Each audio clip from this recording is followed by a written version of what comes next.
Nel occidente de Asturias, nel concello del Franco, atopamos un de los lugares más singulares, as Covas d'Andía, pol so paisaxe, xeomorfoloxía e xeoloxía. Este lugar é unha depresión cárstica que se encuentra nun valle moi cerrado, nel que atopamos un regato.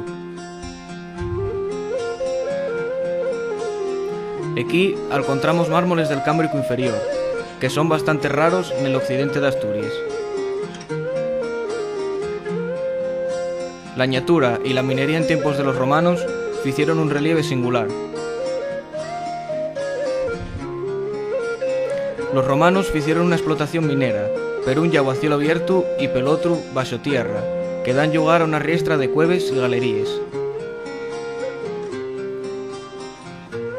Y es posible que los habitantes de los castros cercanos participasen en xeres de excavación. La abundante vegetación que cubre la zona fai que dende el exterior sea poco visible.